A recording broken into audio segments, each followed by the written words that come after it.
I'll be honest with you. If you would have told me just a couple of weeks ago we'd be talking to Paul Mainieri on our program, I would have laughed. But we're not laughing now because he's the new head baseball coach of the South Carolina Gamecocks, and he has been kind enough to clear some room for us here on a beautiful but warm, as you're experiencing, Tuesday afternoon in Columbia. How you doing, Coach? Welcome. Good, Jamie. How are you? And we're good, man. We're good. I was so excited to hear the national anthem. I jumped to my feet and stood at attention. Is that how you guys start your show every time? Yes, sir. Every day at noon. Yeah. Can confirm, though, Coach, you are the first who has ever done that. So kudos to you, Coach. Kudos to you. That's my training at the Air Force That's Academy. right. That's right. That's right. No matter what you were doing, if the anthem started, everybody jumped to their feet and stood at attention. It needs to become a thing again in America, if you ask me. I know your teams will be standing at attention in Columbia. So we talked to Glenn Gilbo last week, and he said we needed to find you a good Italian restaurant. Have you found one yet, or do we need to find one for you? Okay. No, I've already eaten twice at one. I can't remember how it's pronounced. Everybody refers to it as Gio's, I think. Oh yeah. Yeah. I can't pronounce it either. I didn't look at the name that closely. One of my student members here suggested it. So anyway, it was outstanding. I went there once, and then Ray and I went to dinner there another time. So it was outstanding. I highly suggest the rigatoni. All right. Did you put that on Coach Tanner's tab, or did he make you pick that one up? Yeah, he bought me dinner the other night. Hey, I haven't lost the game yet. I might as well just happen for everything I get, right? Yeah, that's right. Get them in now. When you lose a game, you know how it is. It's the SEC. Everybody wants you fired. You don't get any more free meals. Hey, they love you win or tie. Yeah.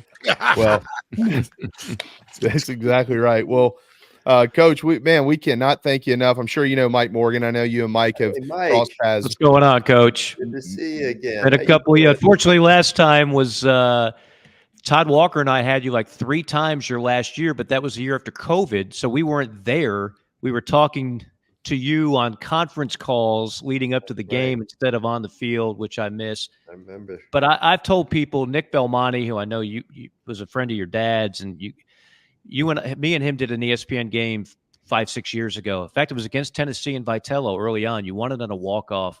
But I remember we sat in your office. Yeah, you remember? Yeah, I know you remember all the wins, right? And I remember we sat in your office for 30-plus minutes.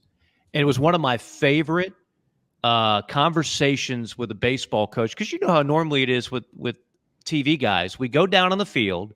We don't want to be like a nuisance because you're dialed in. You're watching your guys win BP. Maybe there's a late addition of the lineup you're working on, and you want to see if a guy's swinging it well. Some coaches are involved in infield and other things. And we get you like a few questions about the starting pitcher and what do you think of the matchup, and then we're gone. We let you get back.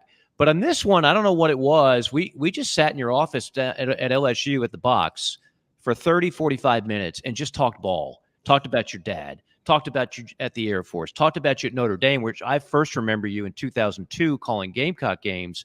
And you were like, you guys were the feel-good story of that tournament in so many ways. But I've said this on this show. Number one, I'm so excited about the hire. But number two, this might not mean a bunch to fans, but as media members and announcers, nobody was more classy. Nobody was better to deal with. And I've said this as well, because I remember those games in your last year at LSU, and it wasn't your best team. But the zest and the passion for coaching, brother, it was still amped up, and you were still highly engaged. And that's how I knew that there would be a chance you would get back in the game. I just didn't know it would be at South Carolina. So congratulations, and thanks for all the time that you've given people like me announcing your games over the years. Well, thank you for those kind words, Mike. You embarrassed me. I'm so flattered by the nice compliments. But I remember that. Nick Belmonte played for my father at Miami-Dade North Community College, and he and I have been such great friends through the years. And I know that every time he does does a game, he always drops in my dad's name or talks about him. It keeps his legacy alive. I always appreciate that. But that visit with you that day in the office, I remember it very vividly. So it's good to see you again. I'm glad to be here in South Carolina. Do you live here in South Carolina now? I'm in Atlanta now. I took a job with the Braves in 2010, and then that morphed into TV with ESPN. I fulfilled a dream of calling big league games and still go there quite a bit to call games for ESPN and the SEC network. So I'm sure I'll see it at some point. But I loved my time in Columbia, and I just remember so many classic Carolina LSU matchups. Yeah. Going back to Skip, and then eventually you, and you were one of the few that had the upper hand on Ray. I don't know many other coaches that did.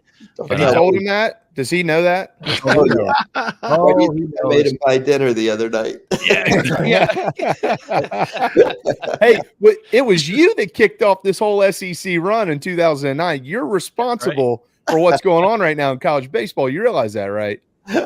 Well, we actually, when I say we, I'm talking about my old days at LSU. We came to Columbia and played I believe it was the first ever home series in the SEC in Founders Park. Mm-hmm. The reason I remember that is because LSU and South Carolina built their new stadiums in the same year. We were the only two brand new stadiums in the country that year. And when I returned to Baton Rouge, that's all anybody in the media wanted to talk about was compare the two stadiums. And but anyway, we had a great series that year. I believe we won 2 out of 3, if I'm not mistaken.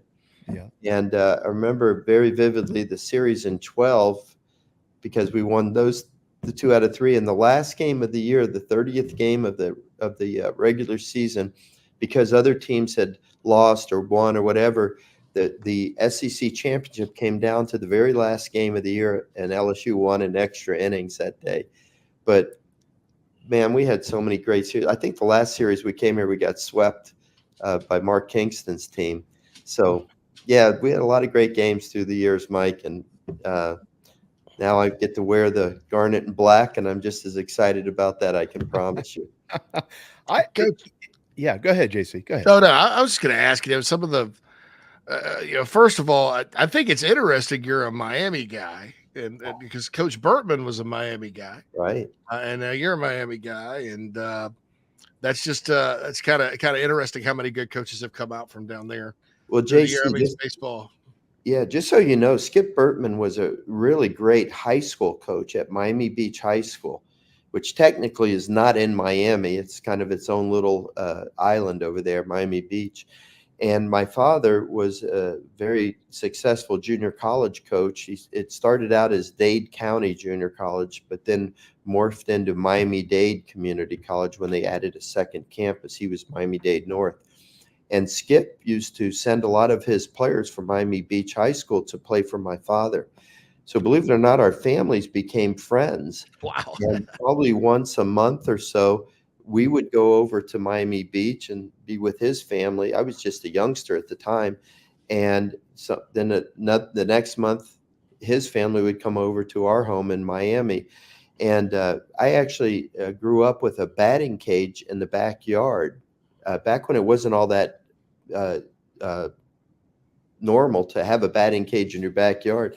And Skip used to work with me with my hitting when I was maybe 11 or 12 years old. Now, if you had ever seen me hit, this would destroy the myth that Skip Burtman was an outstanding coach, okay? But, so I knew Skip, and I actually played against his teams when I was in high school. And then when he went to the University of Miami as the associate head coach to Ron Frazier, I was just starting my coaching career as a 25-year-old at St. Thomas University. So I actually got to coach against Skip one year, 3 games in my first year, and then he left the next year to go to LSU. And the rest, of course, is history. LSU had made 1 NCAA tournament before he got there in the history of the program. I actually looked that up during this coaching search. I was like, so who got good and when? And I looked up Skip Burtman, and LSU had 1 NCAA tournament. Burtman got there in '84, and it's a monster. Hey, you won't believe this, but it's true. Okay. I actually went to LSU for my freshman year. I grew up in Miami, Florida. I went to LSU as a freshman, and I'm going through fall practice. Where's the head coach? He's not anywhere to be seen. The head coach, his main job was he was the equipment manager for the football team. Oh, man. He wasn't even out there at fall practice. The only day he would come was on Sundays when they didn't have football practice. Back then they had the tearaway jerseys, for the running backs. Mm-hmm. So he had to be at football practice every day, putting new jerseys on guys as they're going through practice.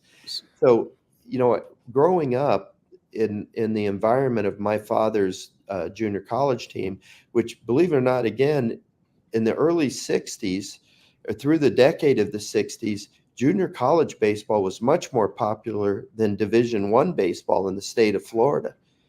A player could go to a junior college, and they had, not only did they have the draft in June, they had a January draft. So if you went to a junior college, you could go through 4 drafts while you were doing your 2 years, and you could sign any time. So that was much more popular. But then once Ron Frazier started to do all his promotional stuff, do you guys remember who Ron Frazier was? Yeah. At the University of Miami. And he was like the Barnum and Bailey of college coaching, and he'd do all these kind of promotions, and they started to attract crowds, and that kind of took away the luster from my dad because he was just all ball. But when Skip Bertman joined up with Ron Frazier, now they had a really outstanding coach on the field to go with a guy that was a great promoter, and then Miami baseball became very, very popular. But in the 60s, my dad was like the toast of the town. They won the national championship in his 4th year, 1964. And then they went to the World Series again in 66, 67, 70, 71, and so forth. But that was where I grew up, Miami, Florida. It was a good baseball area. Florida JUCO baseball was the equivalent of like Mississippi JUCO football. It was just an insane amount of talent. Yeah. And you're right, a lot of kids knew they could go there and fast track it to pro ball, and you were going to have immense competition. I mean, we've talked about this a number of times on the show. The SEC and baseball today, it was good 20, 30 years ago, but it wasn't anything like this. There were a number of programs at the bottom that didn't put a lot of money and resources into it. The talent pool wasn't as good. And talking to GMs and MLB, a lot of them back then, this, they would shy away from college kids, particularly college arms, because they didn't trust the development of pitching coaches in the college ranks.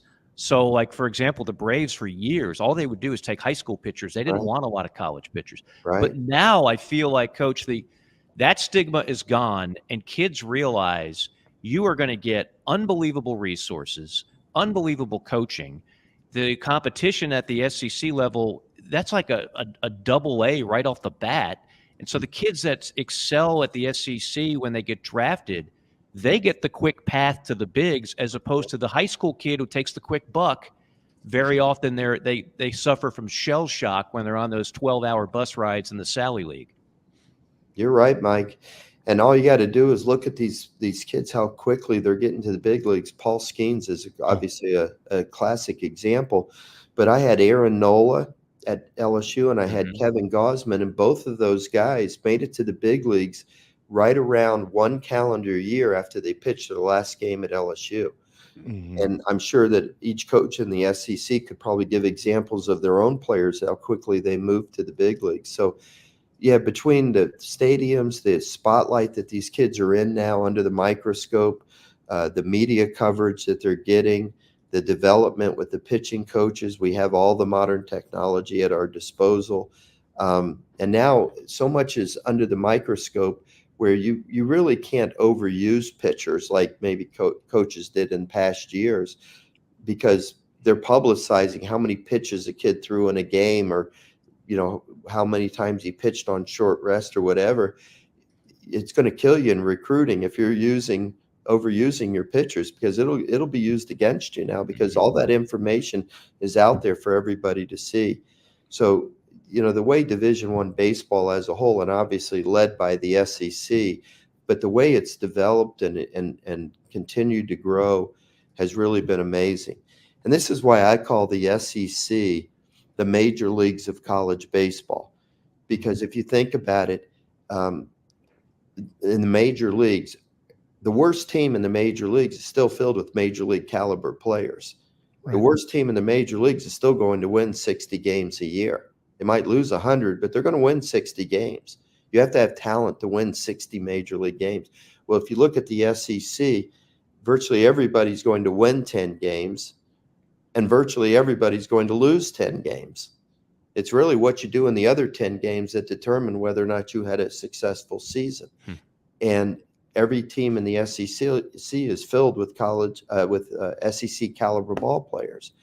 And so, the competition day in and day out is outstanding. You're going to face pitchers that are throwing in the mid to upper 90s frequently, and you're going to play against center fielders that can run them down and shortstops that can make the routine plays all day long, catchers that can throw. So, yeah, it's if you want to be a great college baseball player, or you want to find out how good you are as a player, you go to the SEC. That's where you find out, you get those answers. All right, let me ask you a question then, because last night we see Tennessee win their first national championship over Texas A&M, and the Vols become the sixth different program in this league to win one since 2017. The Gators, the Commodores, Coach Lamonis, and Mississippi State, Coach Bianco, and Ole Miss. And then, of course, last year, your former LSU Tigers and Coach Johnson win the title, and now Tony's done it with Tennessee. When you watch those guys play last week, do those teams have a characteristic or two or three or more that maybe now that you've gotten a chance to look at this Gamecocks program that you're in charge of, maybe that they're missing, that you're hoping to kind of try to get back as soon as possible? Well, I think those teams are well-rounded. When you look at the national championship teams, there's three areas of the game: offense, defense, and pitching, right? You may not have the best hitting team in the country. You may not have the best pitching team or the best fielding team, but you're pretty darn good in all three of those categories. You're top 10, top 20 in every one of those categories. So that's what I always strive for, is to have a great balanced team. I don't want to sacrifice offense for defense. So you try to find players that can play both sides of the ball. But you got to get lucky to land those kind of guys coming out of high school. I was fortunate that Alex Bregman came to school, for example. He was an outstanding defensive player and an outstanding offensive player. But most of those kids that have those kind of tools are being drafted high, and you end up losing them. That's why the transfer portal has come into play and been so valuable for colleges like SEC schools, because if a player demonstrates that he is an outstanding defensive player and an offensive player, and he's at a school that's not in the SEC, and he wants to go to the SEC to challenge himself against the best competition, if you can get a kid after his freshman year, you don't have to worry about losing him to the draft for another 2 years. Mm-hmm. So, it's worth going after that kid if he's entered into the transfer portal, because you're going to get that more diverse player and yet not have to worry about losing him to the draft. So when I looked at Tennessee, or I look at Texas A&M, and really it's not just the teams that are playing for the national championship. Most of the teams in the SEC have that kind of balance across the board. But I think a quality that you see in the teams that really succeed in Omaha is their older teams. You don't see a lot of freshmen in the lineups of those teams. And it's because they've been hardened. Those kids have been hardened by the success and the failures that they've gone through. And just the evolution of the person, the strength gaining, the experience that they've gained. So you strive to have a more experienced team. Now, right now, South Carolina, I can tell you, because we're dealing with the roster every day. And we have several really good players, in my opinion, that have, are going to be passed on to me by the former coaching staff. Okay, obviously Ethan Petrie, Blake Jackson. There's going to be a few guys that you can point your finger at and say those guys are veteran SEC players that have excelled at a very high level. We're depending on what the draft is going to do to us will determine whether or not I can tell you more names or whether or not we're going to have some pitching. But we're out there trying to gather a lot of guys from the transfer portal right now, just simply because we want to get older players that have a little bit of experience. We have a ways to go with the South Carolina team, but when you look at just pure talent versus other schools, okay. But I'm anxious to get out on the field with them, because I just believe that when kids have a new coach, there's going to be some enthusiasm about that. They're going to work hard. They're going to want to try to impress the new coaching staff that they should be in there. And sometimes those kids can play at a level that maybe they haven't experienced before, and they might have some talent that just hasn't been exposed yet. And I believe that that's going to happen when we get out there on the ball field. Guys, if I could, Mike, let me follow up real quick, and then I'll throw it over to you. But he just said something. I've been anxious for the first time we talked, I've been wanting to ask this question since the first time I heard him speak. And one of the things that made Coach Tanner so valuable, Mike knows this because he used to sit out there and watch it as the voice of the Gamecocks. One of the things that made Coach Tanner so valuable is Coach Tanner would hold a 2-hour practice, right? And every second of that 2 hours, everybody who was on the field had a job to do. There was never any standing around. There was never any this, that, and the other. You had 2 hours of work. And then, of course, whatever you put in after that, generally, right, coach determines what type of player you're going to be. And I think a lot of the things that we maybe have seen from time to time, and this isn't to throw anybody at all. I have a ton of respect for Mark Kingston, always will. Not to throw anybody under the bus, but I think one of the things that has been a feel around here is how have they maximized their practice time, and what does that do for them on game day when it comes to pressure situations and things like that? So what I'm asking you, we saw how Coach Tanner did it, and we saw how well it worked. What is a Paul Mainieri practice like? Probably very similar to a Ray Tanner practice. Very organized. We have different, I guess you call practice blocks. I need to give the field to the pitching staff for a period of time, because they need to do their long catch and all their throwing drills and so forth. And then they need to work on PFP, pitchers fielding practice. Mm-hmm. And we don't have an auxiliary field here. And so we can't send them off to another field to work on fielding bunts or pickoff moves or whatever it is. So we have to first give the field to the pitchers. So during that time, the position players will be doing something else. Maybe we might even be in the classroom. I have what I call baseball 101. That's my classroom, okay? If we had played a scrimmage the day before, now that we have cameras throughout the stadium, if something happens during a particular practice scrimmage, I will tell my person, whoever that is, flag that play. And I'll do that maybe 15 or 20 times during the day. So I will take the position players into a team room with a video screen, and we'll play those plays back. It's kind of an eye in the sky, and we'll analyze the way we ran the bases, or we'll analyze the way the defense reacted to the play. Different scenarios that may come up. And so I, not as being a negative person about pointing out that this person did this wrong, like as criticism, but just use it as a teaching tool. That when this ball was hit to deep left center field and this runner was on first base, he should have gone all the way and stood on the second base bag, because if the ball hits off the wall, now he's only got 180 feet to run instead of additional, because he only was playing halfway.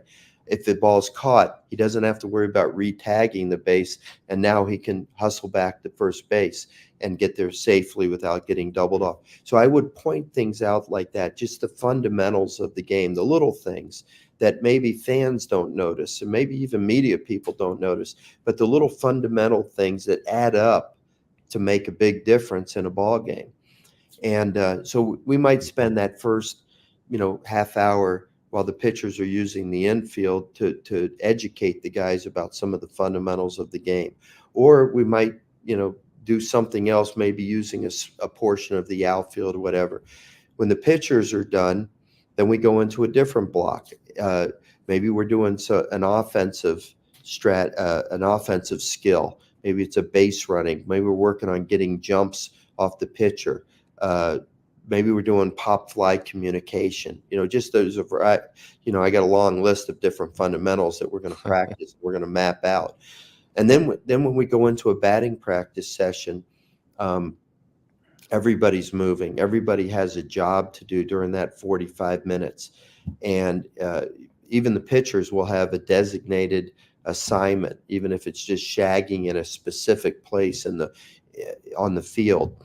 But I always want to make sure like the stray balls are picked up, because I want our outfielders to be playing full blast against the live batting practice ball. I don't want them worrying about stepping on a ball and rolling their ankle, or shying away from something because we got a bunch of pitchers congregated standing in left center field together. So every pitcher will actually have his own responsibility. So we're going to do it in a very organized manner like that.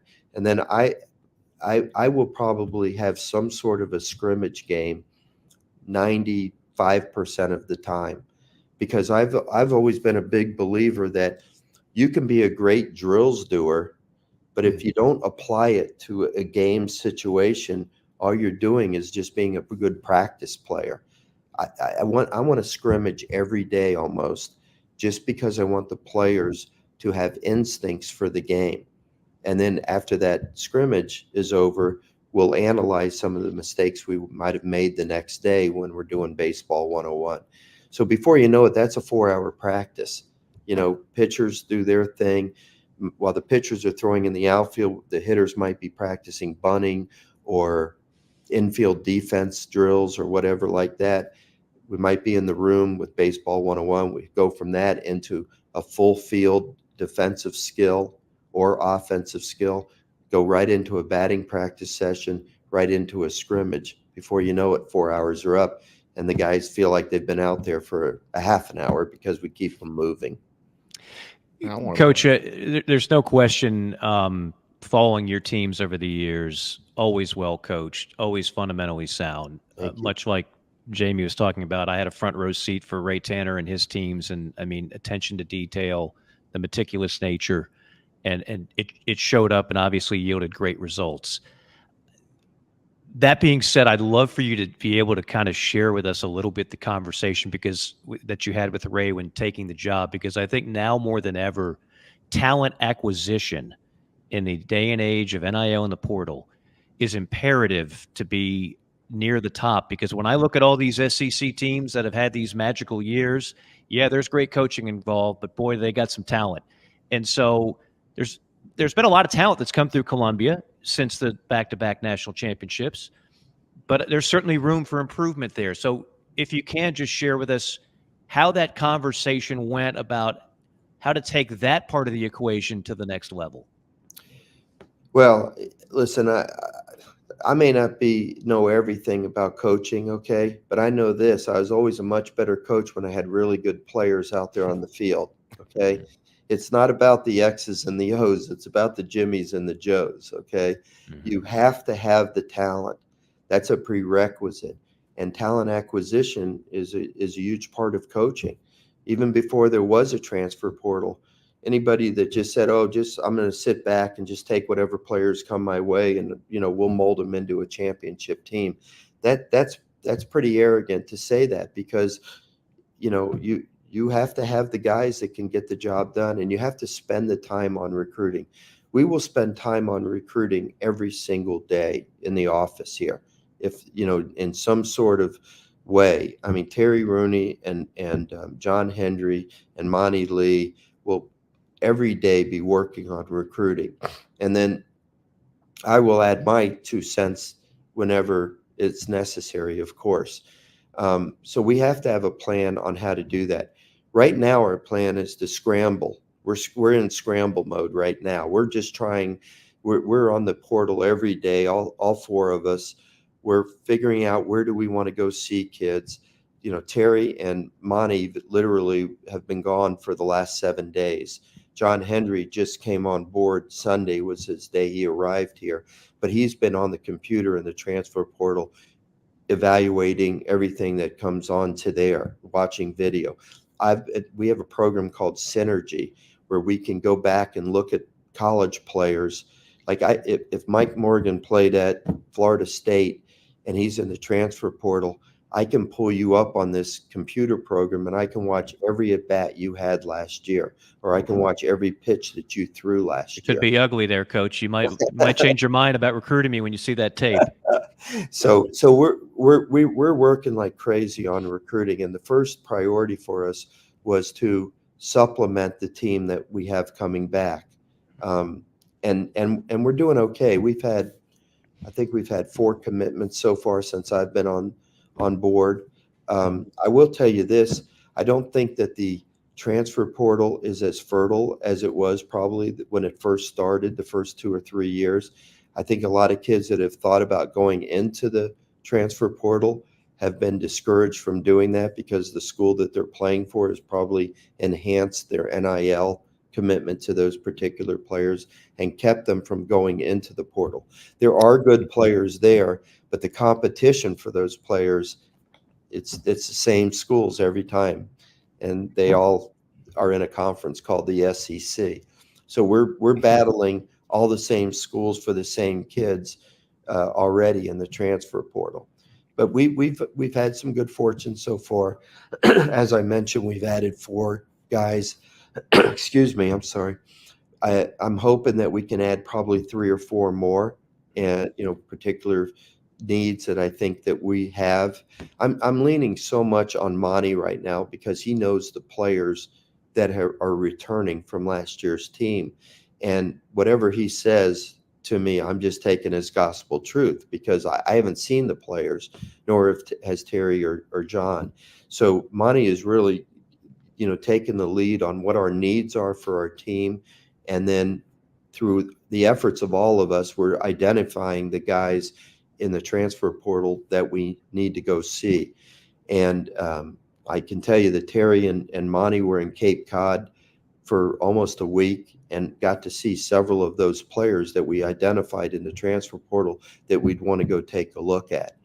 And we've been successful in getting a couple, and we've got others coming in on visits this week, and we're still working at it. So once we get through the draft in the middle of July, and we've gone through the recruiting of all these kids, we're going to have a better idea of what our roster will look like going into next year.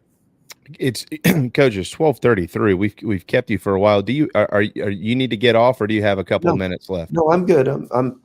Well, we have until 2:00, so we'll keep you for another hour. About that, but no. I'm good for another half hour if you want me. Oh, we're not gonna.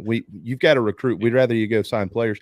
You mentioned Monty, and I've known Monty since I was Monty's bat boy at the College of Charleston. Were you really? Yeah, I've known Monty since I was 8 years old. He's you've probably figured out pretty quickly there aren't many people on the planet that are better than him. Yeah, he's a great person.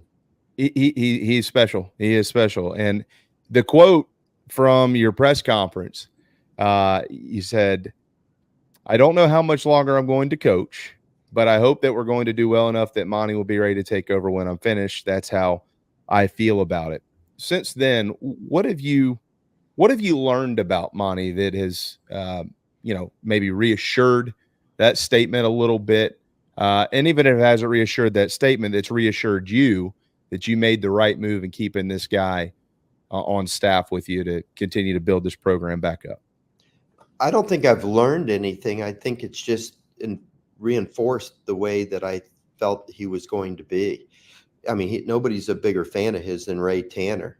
Ray loves him. And Ray, when the concerns that I had, think about human nature. I mean, if you don't get a position and you're disappointed about that, and somebody else gets that position, and how difficult is it for you to go work for that person? Yep. It takes a special character of a person to still want to work really hard, to be loyal to the person that got the job. Ray had zero doubt about those qualities about Monty, and he's demonstrated that every day since we've started this job. Nobody's worked harder. Nobody has shown more respect for the person he's working with or working for. I've talked to him literally 10 times, 20 times a day. I get text messages from him. We're on, because he's more technology literate than I am. Yesterday, we were on a phone call where we had to talk to the parents who are in one state, the boy who's in another state, he's in a different state, and I'm in a different state. And he was able to pull all four of us up on a 4-way call on the phone while we were talking to this recruit. And so, I've given him a lot of authority to go out there and make decisions on these kids because he knows what we need. But he's kept me abreast of everything. And he just does it in such a professional, first-class way. I mean, he is everything that Ray had told me. And in the short time that I was deciding on taking this job, I actually called a few friends of mine in confidence to see what they knew about Monty and their interactions through the years with him. Everything was like at the top of the heap. My closest friends, who I trust with my life, and they want to see us succeed here as much as anybody wants to, they all had nothing but positive things to say about Monty. And I told you in the 2-hour conversation that we had when we first got to know each other, I felt like I was talking to somebody I'd known my whole life. He was just so easy to talk to, and our philosophies about everything were just so aligned with each other. I just really felt that it would work, and after working for a week with him, I have no doubt that will continue. This whole technologically savvy thing, though, has got me. I've known Monty a long time. He was might even have the wool pulled over your eyes. Yeah, Coach, you might be in trouble. Look here, he even had enough confidence in himself on our program a couple of years ago to say the first time he saw the word Wi-Fi, he was just running around calling it Wi-Fi. And everybody kept trying to figure out. That sounds like something I would do. What is this guy talking about? This Wi-Fi thing. And he's like, the internet. Wi-Fi. Oh. So you know what's as just as important as my relationship with Monty has been Terry's relationship with Monty. Yeah. Because Terry is a hard charging, the Energizer Bunny type guy. He would rather recruit than sleep. Okay. And I'm not kidding you. When Terry's in town, I will never beat him to the office because he's usually here about 5:30 in the morning. Okay. And he's already getting prepared.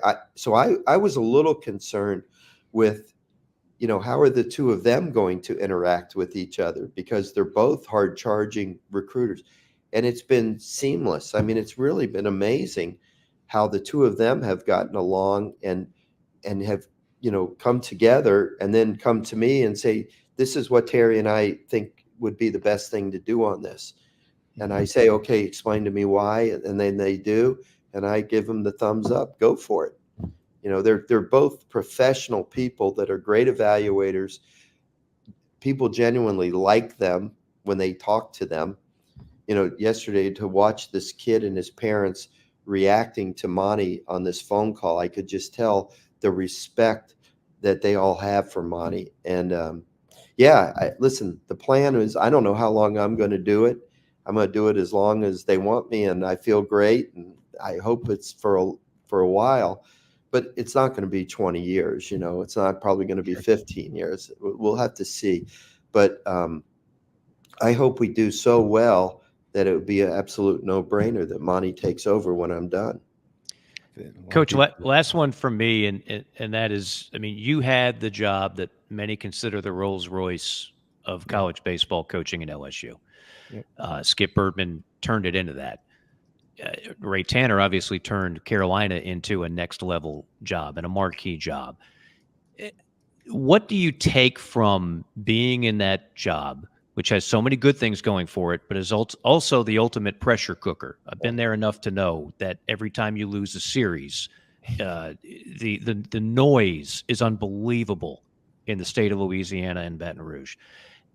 Since winning back-to-back national titles, there's some noise in Columbia and South Carolina as well, as you probably are well aware. So what do you take from that experience, having that job, manning that job for as many years as you did and as successfully as you did, what can you take from that into the job in Columbia? Everything, Mike. That might be the Rolls Royce of jobs. I'm going to say this one's the Bentley of jobs. Okay. How do you determine which is a better situation, right? Mm-hmm. When I went to LSU, I worked for Skip Bertman. He was the athletic director. I come to South Carolina, I work for Ray Tanner. He's the athletic director. Beautiful ballparks, passionate fan bases, history and winning history and tradition, wonderful city, Southeastern Conference. I mean, how do you differentiate? So everything that I did in Baton Rouge, or how I handled it all, I shouldn't have any problem handling it here. See, sure. A lot of coaches are afraid of pressure. Pressure is a fear of failure. And I don't fear failure. Like, failure is not even like an option in my mind. I don't even think about it. That doesn't mean we're going to win every game. And I'm smart enough to know that the game of baseball, how it's played, and you can be great. You can your team can be phenomenal. You can make all the right moves, and you can still end up on the short end of the stick in a particular game. But over the long haul, you're going to succeed. Just like major league managers, they lose 60 games a year, but they win 100. They win and are in the playoffs. So we're going to do the job here. I don't have any doubt about that. People that are afraid of the pressure they don't embrace everything about the job. See, I embrace everything about the job. I love that we have a passionate fan base. Well, if you're a passionate fan base and you're paying your money to come to the games and you like to see the team succeed, you're not going to be happy when we lose. And you're going to voice it, whether now, in social media and talk shows or whatever. I'd never let criticism bother me. And I'll tell you why, because nobody is going to want to win more than I want to win. And I know that all I can do is do my best. My father taught me as a young boy, when I was an athlete, you can't worry about the criticism of the coach. You can't worry about anything. The only thing you can do is do your best. And the only person you have to answer to is that guy you look at every morning when you're brushing your teeth, the guy that's staring back at you in the mirror. If you hold yourself to a high standard, and you don't lie to yourself, if you did the preparation, if you did the work, if you made the right decisions or not. Nobody ever is going to be more critical of me than myself. And, so people are going to, they're going to say things and they're going to, vent and so forth. It doesn't bother me, because if I was in their shoes, I'd probably be doing the same thing. And all I know is I can only do my best. And I think I know what I'm doing, and I'm confident. Nobody's a more confident coach than I am. I'm not saying arrogant. I'm just saying I've coached over 2,300 games. I've coached pretty pressure-packed situations. And, if I ever brag upon myself, I tell people, when we're in the 8th inning or 9th inning and every decision that you make is critical, that's when my heartbeat is at its slowest. There's just something about the way I was raised that I don't panic. I'm thinking clearly in the most critical times of the game.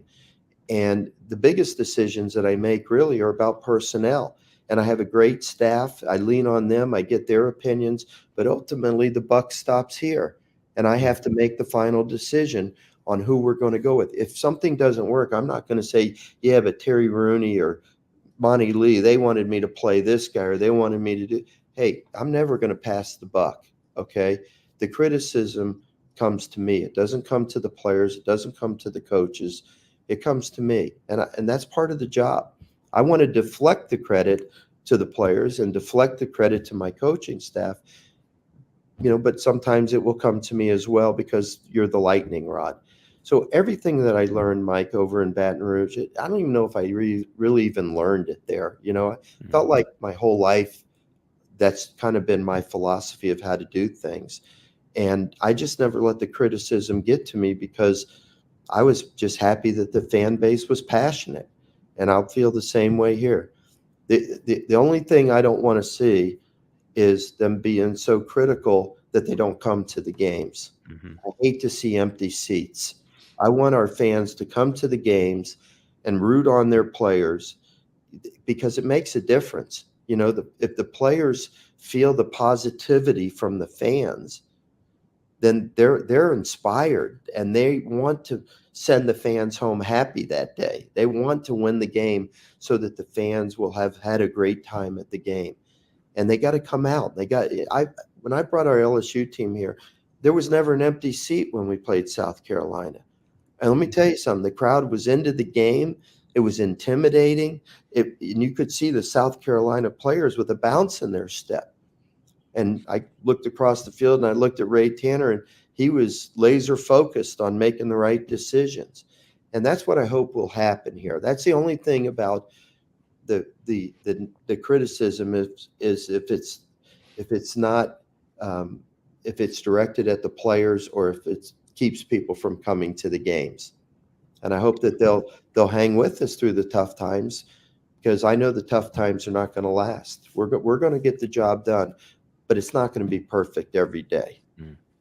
What's your non-conference scheduling philosophy? I know you used to like to play in some tournaments and stuff at LSU. Yeah, well, this first year we'll play the schedule that the previous staff put together. And I think we need to do that because it would be really lousy of us to go tell some school that, you're not good enough. We don't want to play you. And now they got to go find somebody to play at. They might not be able to find anybody.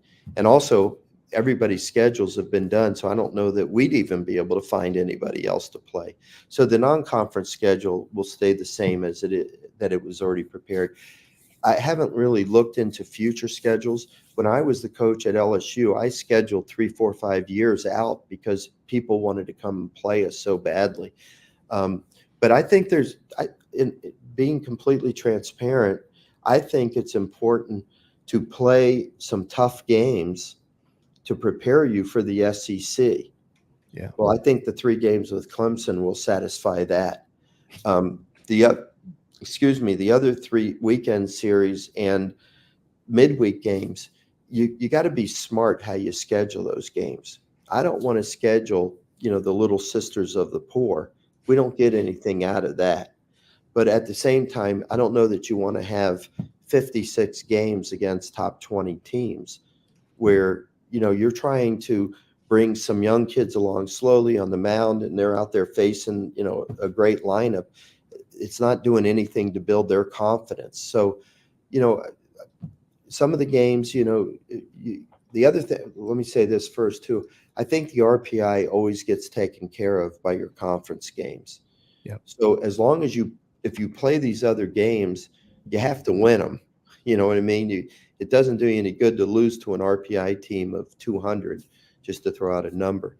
So, but there's some advantage to playing those teams because if you can win them and win them handily, it also gives you a chance to play other guys that need the experience to become really good players. They're just young and haven't been thrown into it yet. So I think there's a balance there. And any coach that doesn't say that is not telling you the whole truth. If that was the case, every football coach would play all 11 games against top 15 teams, right? There's got to be some breathers in there. But I got to be honest with you, too. I don't like coaching those games. I like coaching the games against the best competition because when you're playing a team that you're saying you have to win this game. I mean, you have to. You can't lose this game or it's going to hurt. That's when I get a little bit, I don't know what the right word is, nervous. Anxious. Anxious. We got to win the game, but we also want to let our players gain their confidence and grow a little bit. So there'll be a mixture. I think if you go back and look at the way Ray Tanner scheduled, it'll probably be very similar to the way that I schedule. Those 3 games with Clemson are going to be just like SEC weekends. So. They are. Yeah, this is your first crack at this. You've seen every rivalry in the SEC being at LSU, but you hadn't seen this one yet. I can only imagine how much forward you're looking to it. Yeah, well, I am looking forward to it. I have a lot of respect for Eric Bakich and Clemson program's been great for so many years. I go back all the way back to the Wilhelm days, and the Jack Leggett is a friend of mine. We actually went in the ABCA Hall of Fame together in the same class, and I actually have talked to Jack a few times in retirement, trying to get some coaching from him on how to handle retirement. Well, he's not handling it very well. He's in the dugout. Yeah, nor did I. I'm coming back to the dugout too. Except for one big difference. It's way overrated. You haven't been thrown out of yours yet. He got thrown out of his a couple of weekends ago. Yeah, how about that? Oh man. No, hey, listen. Again, being totally transparent, when I was flying over here on the plane for the press conference and I was sitting with one of the administrators, he was coaching me up on a lot of the traditions and so forth. So he said, he told me that, where we are in South Carolina we call the Midlands, where Clemson is called upstate. I didn't know that, not having been around South Carolina at all. You learn these things. So he egged me on to make a comment about that at the press conference. So I guess I made some enemies already. That's all right. They were already your enemies. Coach. They already didn't like you. That. Yeah, that's right. Yeah, you didn't make any more. It comes with the position. Hey, look, they don't like me. They don't like Mike, and they don't like Phil either. All right, so it's all right. Good. And I live up here amongst them too, Paul. I mean, we hadn't done anything. They just don't like us. Well, Coach, I think rivalries are great for college sports as long as they stay within control. Sportsmanship is something that I've always believed in, and respecting your opponent. And you're going to win some, you're going to lose some. When you shake hands after the game, hey, the game's over. You can still have good. Look at the relationship I have with Ray Tanner. We played. We won. Sometimes we won. Sometimes they won. We shook hands. Congratulations. See you tomorrow. And, you can be friends off the field. Maybe don't go to dinner every night or anything like that, but you can have mutual respect for each other. How much did having someone that you have that respect for in Ray Tanner in this whole process, how much easier did it make it for you to say, yeah, this is going to be the right fit? It meant everything, Mike. Honestly, it did.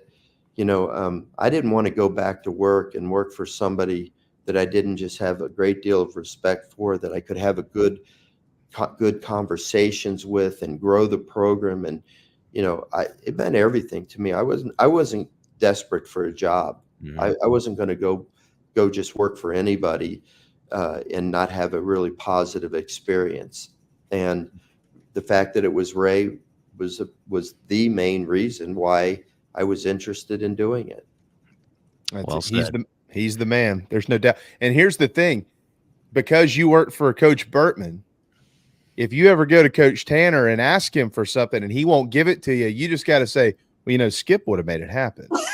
And hey, good coaching. All right. Good coaching. Yeah. You know how competitive he is. It'll happen. I'll keep that one in the pocket. I told Ray, I said, Ray, I'm never going to ask you for anything that I don't think is critically important to our success. So let's just get that out there right away. That's right. Now take me to that Italian joint. Yeah, that's right. And now I'm a bit hungry. That's right. Well, look, man, I'm sure I'll get a note from Kent about how long we kept you. Kent's a great SID, and I'm sure you're enjoying working with him. He's a wonderful guy, and I'm sure you're loving that office view. You turn your head to the right, and you get to see the ballpark. Isn't that neat? I can't stop. I keep doing it. I just can't believe. I have to pinch myself because I think any moment now my mother's going to wake me up and tell me it's time to go to school. Like, this has just been a big dream. But I am. I'm looking at it, and it's awesome. I can't wait to be down there on that field coaching a game. Well, there's a lot of people that can't wait either, Coach. You've been beyond gracious with your time, and down the road we'll get you back, and hopefully many more times after that. We love talking ball around here. If you feel like we can ever do anything for you, it's pretty easy. You just reach out and tell us what you need, and we'll make sure we get it done. But welcome to Columbia, and welcome to South Carolina, and congratulations on being named the head coach of the South Carolina Gamecocks. I appreciate that. I can't believe how many people have come up to me in this town and said, thank you for coming here. That caught me off guard. I got to be honest with you. I should be saying thank you for having me here, but it's people have just been so great, and I appreciate it. And I'm going to give them my very best effort every day. It's a nice celebrate with some of that rigatoni every time you pick up a big series win. Well, and have you been over to D? You like chicken wings? Have you been to D's Wings yet? Who doesn't? D's Wings. We got to get to D's. D's, well, not too far from the ballpark, West Columbia. Oh, I might have to try it out tonight. Yeah. How's that? It's not even 5 minutes. It's like 2 minutes from Founders, right over the bridge. D's Wings. Mike can put in a call for you if you need it. Get you a nice table there, Coach. Do you like the flats or the drums? Or do you don't care? Either one. I like them equally. All right. There you go. Well, get over there and get you some wings. You'll love them. But thank you so much for all your time, Coach. Best of luck in the coming days as you get things going, and we'll talk soon.